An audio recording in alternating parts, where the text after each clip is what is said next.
this is Oscar Mike here, bringing you another Europa Universalis 4 video. It's been a while since the last time I recorded some footage of EU4. Game has changed a lot. There's been 2 new DLC expansions.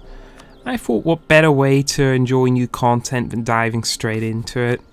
So we're going to be playing an Iron Man game, playing as the Teutonic Order, and seeing how we cope with all the new features. Now, I understand there have been a lot of changes to the game. The latest DLC has been Cossacks, which have added estates. But I'm going to be using the old tactics I used to employ with the Teutonic Order. And so this first video will sort of double up as a guide. How to safely expand the Teutonic Order. And how to prevent being obliterated by the compendium of rival factions arrayed against you.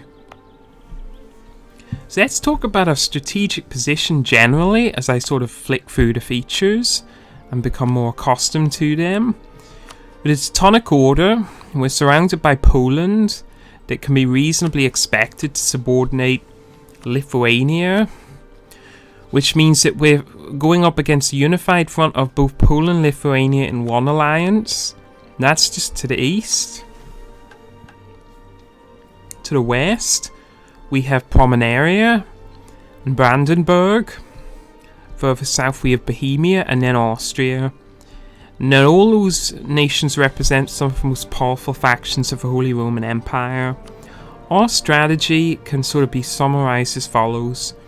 First portion of the game, we're not at all concerned about aggressively expanding. We're purely focused on survival, and the way we're going to do that is we're going to seek admission to the Holy Roman Empire. How do we do that? Well, the tactic's the same, although it has changed a little bit. First off, the benefits conferred upon any Holy Roman Empire member state don't seem to be quite as good as they used to. Now you have you don't have a reduced technology cost, but that's fine. The reason why we're seeking admission to the Holy Roman Empire is we want the defensive alliance benefit. Any Holy Roman Empire state attacked by an external force can usually hope to have the Empire, which is currently represented as Austria, intervene in their behalf, and that's going to be critical for us. Because right now, with our puny force limits of 15, meaning we can field but 15,000 troops, we cannot possibly hope to stand up against the might that is Poland and Lithuania.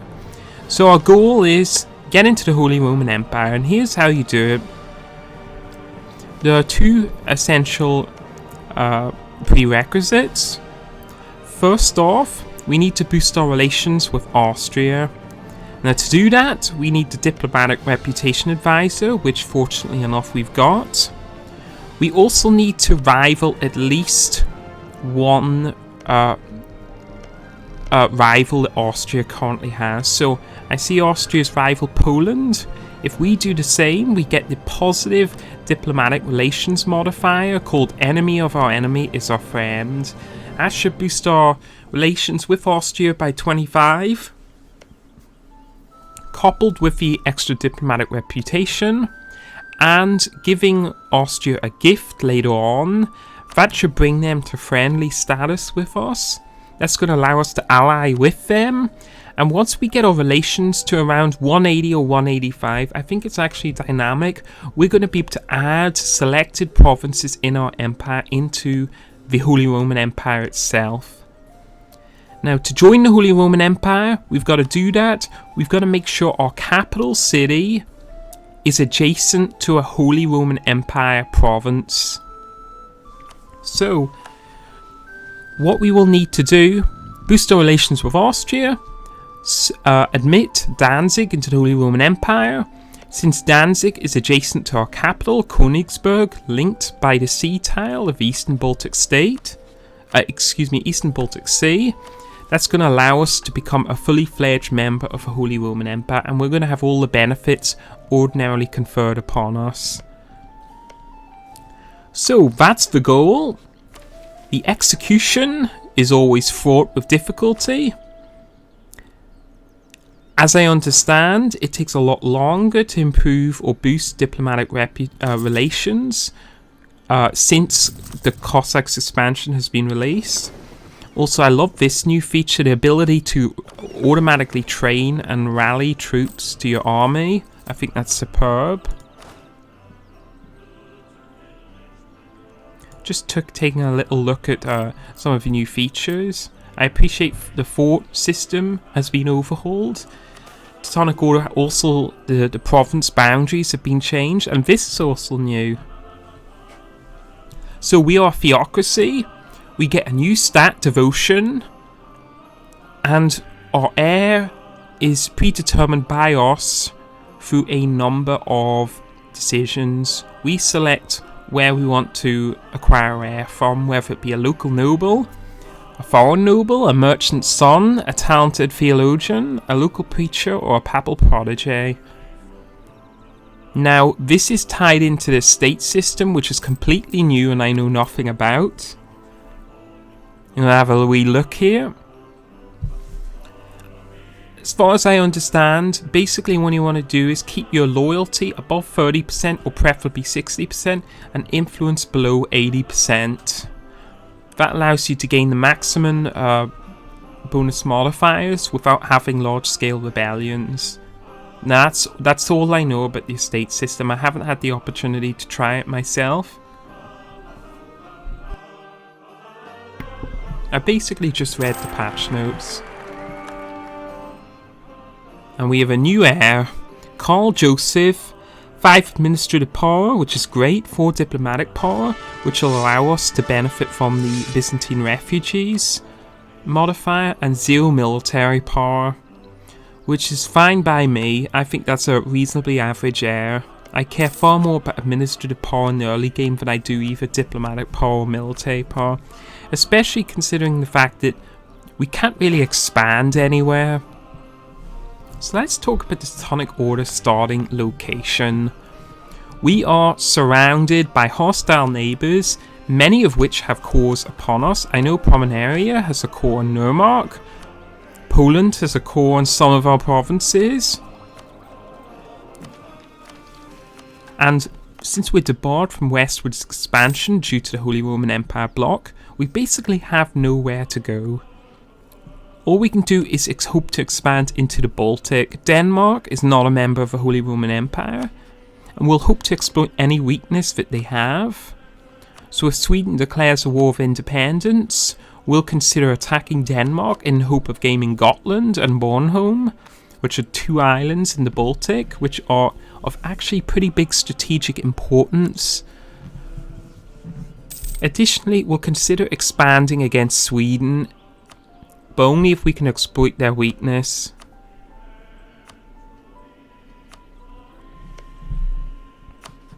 Just taking a look at our relations, we're going to max out our force limit modifiers, ensuring that Poland is dissuaded from attacking us. We've managed to ally ourselves with Bohemia, which is a huge advantage. Bohemia is actually surprisingly strong at this point in the game. They're able to field quite a large army due to the high development of their provinces. You can see they have a 14,000 man army already.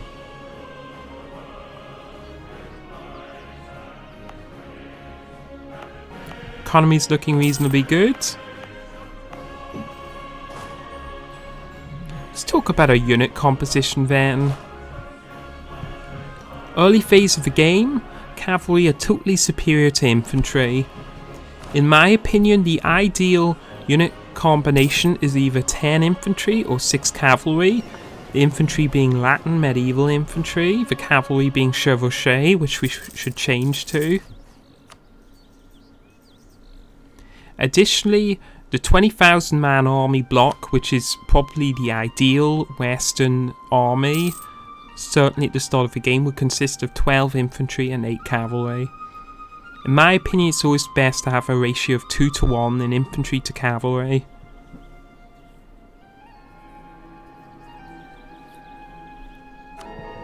We have a new pope, and we're just taking our time with the start of this playthrough.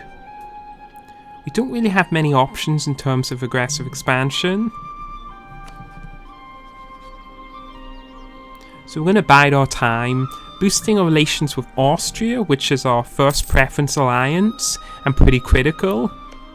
If we can't secure entry into the Holy Roman Empire, our backup plan is going to be ally with France. So you can see, we're also seeking to boost our relation with France.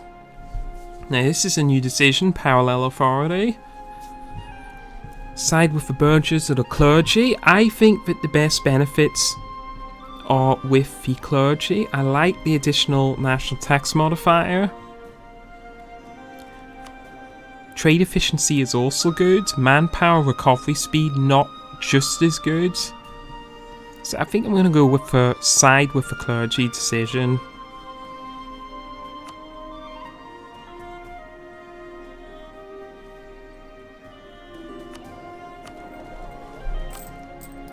We are a Western tech group. And that is the decision we were expecting. Lithuania has been subordinated under Poland from the forming of a personal union. That gives us a new rival slot. We've already rivaled Poland and Pomerania. I think we'll rival Brandenburg as well. Since our two targets, once we sort of assail our first objective, which is pure survival, which consists of joining the Holy Roman Empire, we're going to seek to expand westwards into Pomerania and Brandenburg. But let's not get ahead of ourselves. Just focused on survival for the meantime.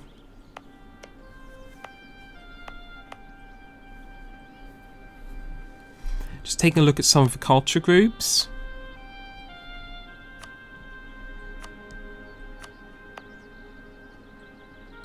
Neumark is Saxon. We have one Polish province. That's going to incentivize us for picking a humanist idea group to start off with. Since as we subsume future cultures, we're going to have them accepted 50% easier.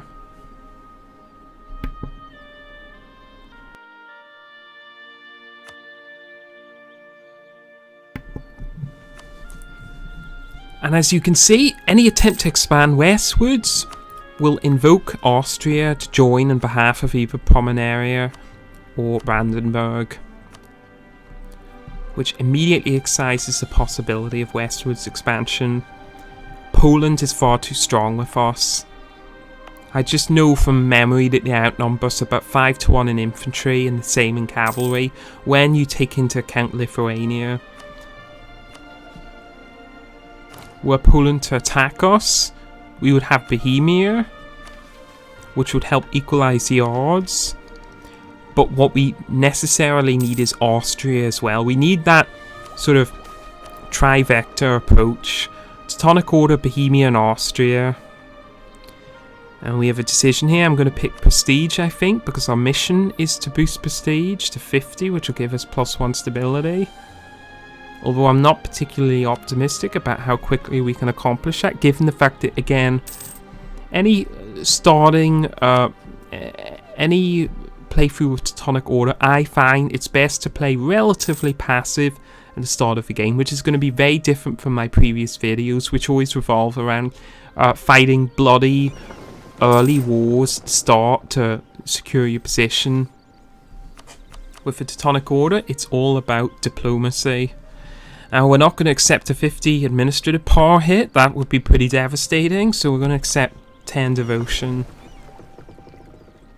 Max out our force limits on our fleet and our army.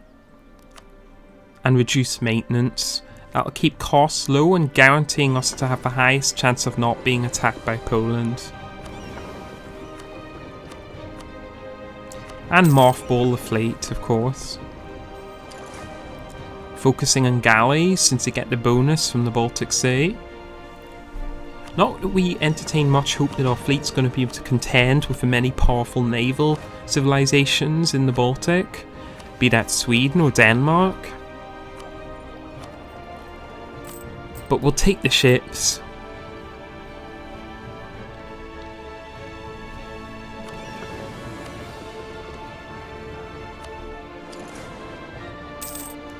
So let's talk a little bit about the Teutonic Order's position historically. They were oftentimes engaged in war with Lithuania, and most people recognise the fact that the Teutonic Order was the forebearer of the Prussian nation that came about later. And if we talk about long-term goals, securing our position within the Holy Roman Empire naturally gives way to us wanting to expand in the Holy Roman Empire and in Poland and Lithuania. And then hopefully, later on in the game, we'll be able to reform our nation into Prussia, which will give us access to some of the most powerful troop choices in the game.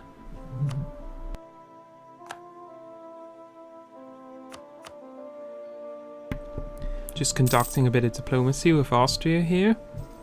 Improving those relations. We've got the enemy of our enemy as our friend bonus for, I think, a total of 25 diplomatic reputation. And we do believe we're going to have to give them a gift to push them over the threshold where we can form an alliance. You can see we're currently 6 points, in fact 7 points, because you need to exceed negative reasons to form an alliance. So we're 7 points off currently, so we're making good progress. Now I'm going to push our army over the force limit. It's not something I'd ordinarily recommend doing, but the 10 infantry, 6 cavalry combination is just so powerful at this stage of the game. Obviously preferring the chevauchée over the Latin knights. I find chevauchée to be vastly superior to Latin knights due to their better shot characteristics. And we're just biding our time here. We have quite rich provinces that are heavily coveted by Poland.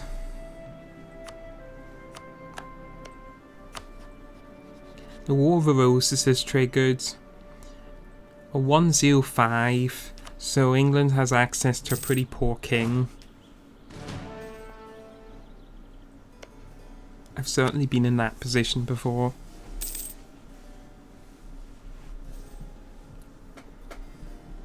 Still not there yet, but we are narrowing the gap. Relying so much of his strategy hinges upon forming that alliance with Austria. It's conceivable that you can place the Teutonic Order without allying with Austria, but it's so important. Alright, so let's see, are we any closer to forming our alliance with Austria? We're almost there.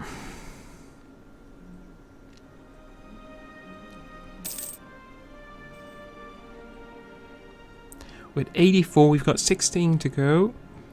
We need to improve our relations by +4. So it seems fairly inevitable at this stage we're going to have to give him a gift. So let's see if I can calculate this right. We need 4 relations.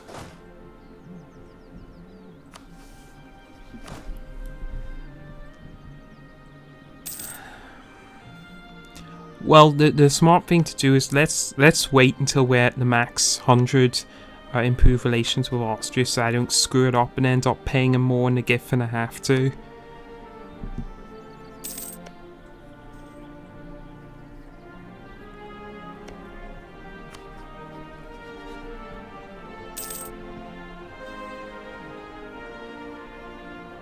Every time we seem to improve a relation, the negative goes higher. I don't really know what that's about. Perhaps their army strength's increasing in relation to ours, so we've got 6 more relations we can improve by. It seems to take forever to boost relations now. And we started this game in 1444. It's been 4 years of constant diplomatic overtures to Austria, and we're still not there yet. Might as well start fabricating a few against a few provinces.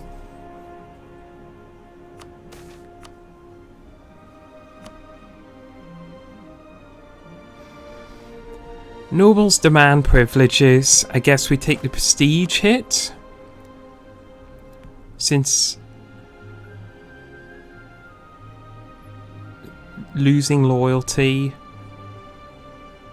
is bad.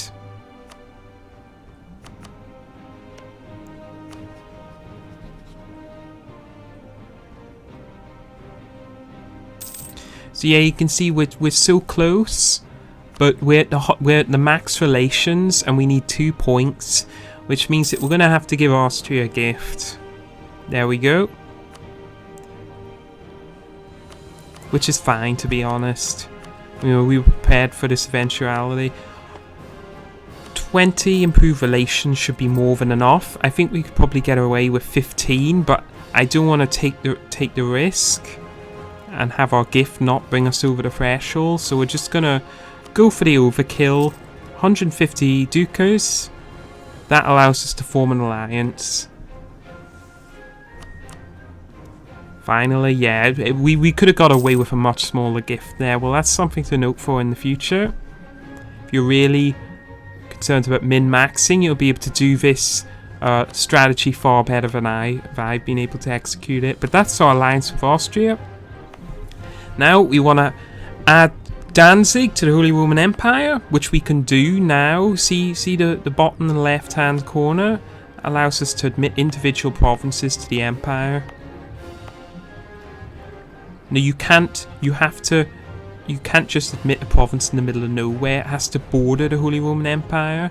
So you can see Königsberg borders Danzig, which borders Stolp. So that completes the chain, and that's us. Let's check that that's actually worked. We've been able to pull that off. Can we find our flag here? There it is. So the Teutonic Order is now a fully fledged member of the Holy Roman Empire.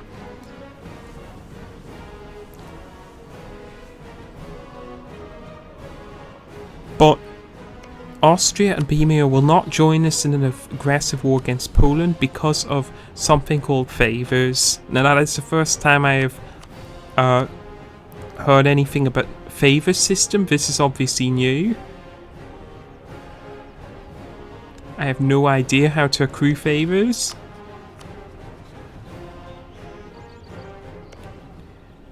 And that just means it looks like we won't be engaging in any aggressive wars against Poland for the time being. We'll have to pick on nation states that we can comfortably defeat in a 1v1.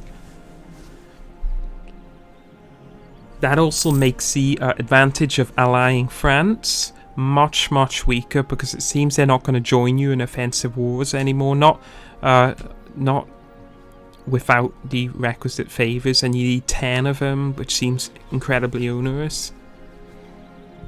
There's Mecklenburg. They will ally us, but they seem too small and insignificant to join forces. I could ally with them in the expectation that Pomerania or Brandenburg will evade, which would give us the ability to annex part of the Holy Roman Empire without triggering a defensive war. But we'll sit in that for the meantime.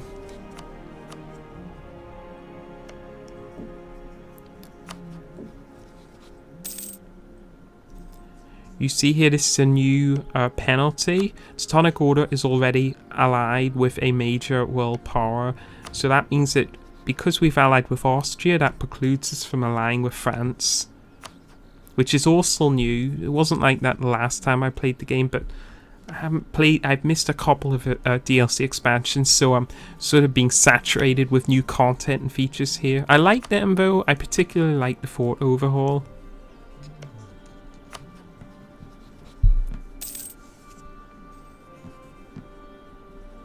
Again, this is the challenge playing the Teutonic Order. Win the Holy Roman Empire, so immediately my attention is turning to which small nation that borders us can we attack. But it doesn't seem like there are any. Attacking either Pomerania or Brandenburg will trigger Austria to come to join the war on their behalf. Can't fight Poland because they're too strong, and none of our allies will join us in aggressive war. So it looks increasingly like we're going to have to expand northwards into the Baltic. Kingdom of Italy and the Empire doesn't affect us.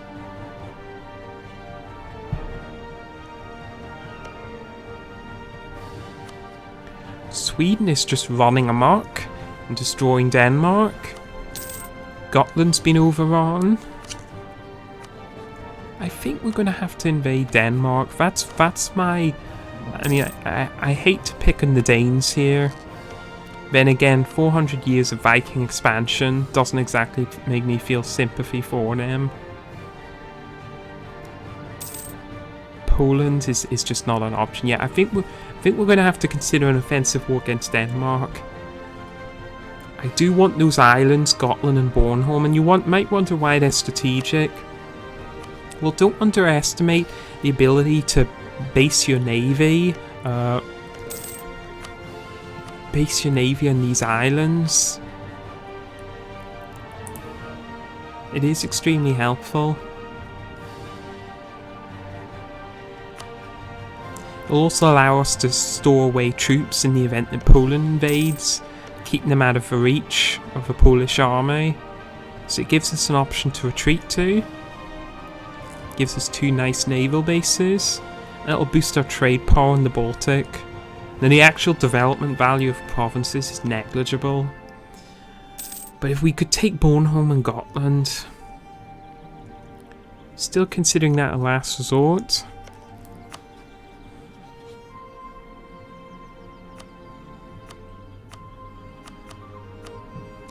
So this is the problem. Lithuania, total troops 26,000. Poland, total troops 20,000. So, if I were to invade Poland, my 16,000 troops would have to defeat 46,000, an untold number of manpower. Not to mention their superior economy and their ability to field mercenaries. Pretty much impossible.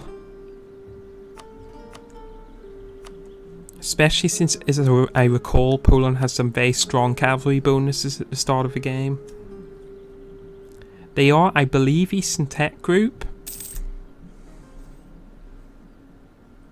I'm not sure how their Tech Group fares up to Western Tech Group and Military Level 3. But I still think attacking Poland's a bit out of the question here. Sadly, when we converted our leader, our faction leader, and our heir into generals, the best we could get is a 2-shock 1-fire general. It's from our heir.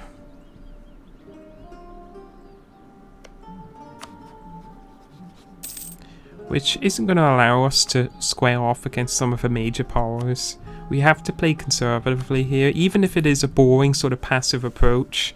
We're preparing ourselves to prepare much more aggressive later on, but at the time being, what my focus is expanding in the Baltic and hopefully bridging Neumark with our territory in the east. It's always a huge disadvantage having Neumark there isolated between Pomerania and Poland, so that would be another long-term goal.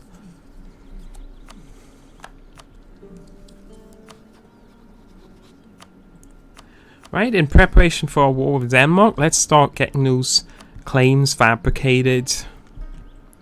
Probably should have done this earlier.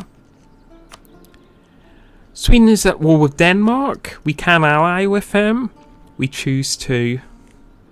Makes sense, especially if we're going to fight Denmark. That'll fill up our last diplomatic relations slot.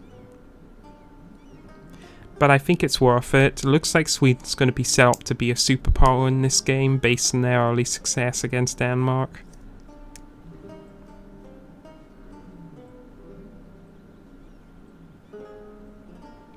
And we're just biding our time.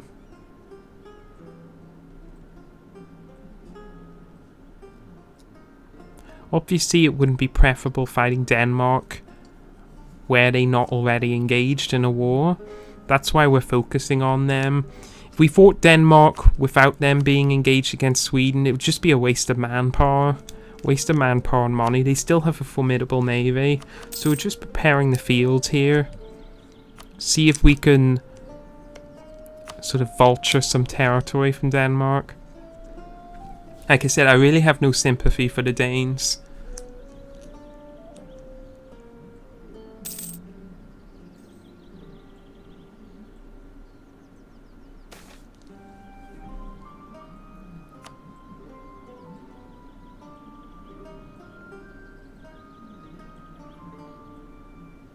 Alright, I'm going to put a cut in here.